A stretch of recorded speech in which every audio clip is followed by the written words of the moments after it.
अस्सलाम वालेकुम। आप देख रहे हैं मेरा यूट्यूब चैनल हिना के थॉट्स। ये मेरा सेकंड व्लॉग्स है। सुबह के 5:30 बज रहे हैं। सबसे पहले मैंने सोचा कि नमाज़ पढ़ ली जाए, ये सारी बातें करते हैं। नमाज़ पढ़ने के बाद मैंने सुबह का वेदर देखा जो बहुत खूबसूरत हो रहा था, अच्छा हो रहा था। यानी कि सुबह की या तो नमाज़ पढ़ने के बाद ऐसा लगता है कि मौसम खुद बहुत अच्छा हो गया। अल्लाह ताला से बातें कर लूँ ना तो दिल अच्छा हो जाता है। दोस्तों, जो जंग के आसार हैं हमारे मुल्क में, अल्लाह पाक उससे हमें महफूज रखे और पाकिस्तान को और शहर कराची को हमेशा कायम और दायम रखे और आबाद रखे।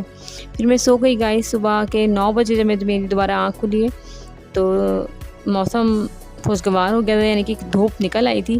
तो फिर मैंने सोचा कि अब उठ जाया जाए, यानी कि 9 बजे बस हो जाती है सोने की, तो इससे ज़्यादा नहीं सोया जाता। बच्चे स्कूल नहीं गए थे, छुट्टी कर ली थी उन्होंने। तो फिर नाश्ते की तैयारी की मैंने दूध वगैरह मंगाया और फिर वो जो रोटियां रात की रखी हुई थी बच गई थी, तो मैंने सोचा उसी को तल लेते हैं, यानी कि उसी को ज़ाया किए बगैर रिस्क है अल्लाह पाक का, तो वही खा लेते हैं। फिर मैंने वो गर्म की और तली, और यकीन जाने इतने मज़े की होती हैं, ये लगती हैं इतनी मज़े की। आप कड़क करके बिल्कुल खाएंगे ना, आप यकीन जाने बहुत मज़े की होती हैं। जिन लोगों के घर में खाई जाती हैं तो उनको पता होगा, और जो लोग नहीं खाते हैं वो एक बार ट्राई ज़रूर कीजिएगा। गरम गरम चाय के साथ सुबह की, ओहो क्या ही चस आता है।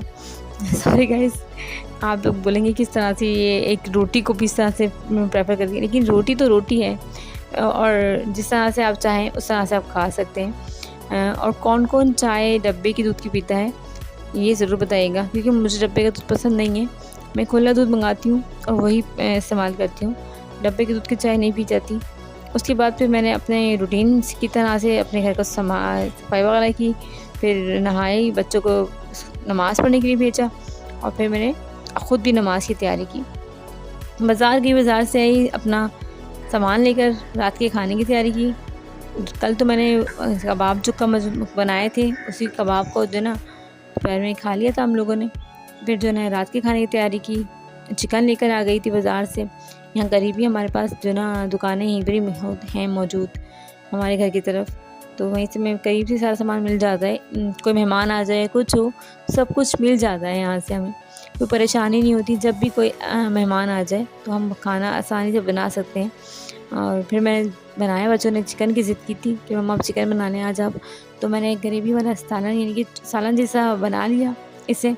मेरे पास कढ़ाई का साँचे रखा हुआ था, मैं एक साँचे 2 टाइम यूज़ कर लेती हूँ, तो इसलिए आधा पहले यूज़ किया था, आधा मेरे पास रखा था, तो मैंने वो डाल के यूज़ कर लिया। और इसकी क्वांटिटी में प्याज थोड़ी ज़्यादा डाल दी ताकि ग्रेवी ज़्यादा हो जाए। 1 पाव चिकन जो है ना वो ज़्यादा नहीं होती, थोड़ी सी होती है, कि मैं इतना बनाती हूँ खाना कि 2 टाइम हो जाए हमारे यहाँ सबके घरों में और मेरे घर में, क्योंकि हम 5 अफराद हैं। एक मेरी मम्मा, 2 मेरे बेटे और मैं और मेरे हस्बैंड, हम पाँचों आराम से खा लेते हैं। हमारा 2 टाइम हम कर लेते हैं इसको, 1 पाव चिकन को। तो उसमें ग्रेवी जब तक नहीं होगी तो फिर वो नहीं हो सकता। आप लोग भी ऐसी तरह से मसाला डाले करें ताकि ग्रेवी ज़्यादा बने और फिर वो खा लिया जाए और के साथ खाया जाए, ताकि अगर चाहें तो जैसे भी चाहें, आपकी मर्ज़ी है वो बनाने में। मैंने इस तरह से आज बनाया चिकन। वैसे सालन भी बनाया जाता है, लेकिन आज मेरा दिल चाह रहा था कुछ इस तरह से थोड़ा सा ग्रेवी टाइप का खाने का, तो वो बना लिया मैंने। दोस्तों, मैं आपसे एक बात शेयर करना चाहूँगी आज।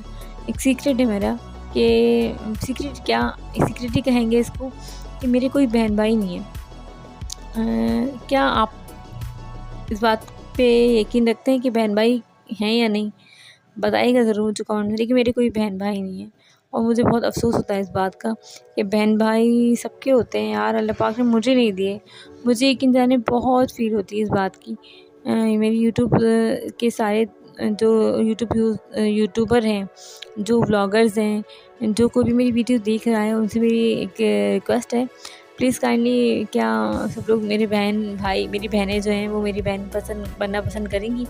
तो प्लीज़ काइंडली कमेंट ज़रूर कर दीजिएगा एक, क्योंकि मुझे यकीन जाने बहुत ज़रूरत होती है एक बहन की।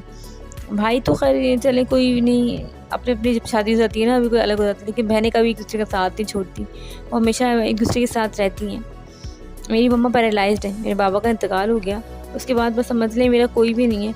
मम्मा होना ना होना मम्मा का एक बराबर है, तो बस समझे सारी जिम्मेदारी हर चीज़ की, किसी से दुख शेयर नहीं कर सकते, किसी से कोई बात नहीं कह सकते, कोई भी दुख परेशानियाँ या आफत आए वो खुद ही झेलनी है हम लोगों ने। लेकिन अल्लाह का शुक्र एहसान है, अल्लाह पाक ज़िंदगी अच्छे से गुजार ही रहा है, आगे भी इंशाल्लाह अच्छे से गुजारेगा। ये थी छोटी सी मेरी यूट्यूब की जर्नी शुरुआत की, यानी कि जो मेरा ब्लॉग्स है आज का। आपको पसंद आए तो लाइक सब्सक्राइब और शेयर कर दीजिएगा। मिलते हैं आपसे नेक्स्ट वीडियो में। अल्लाह हाफिज़।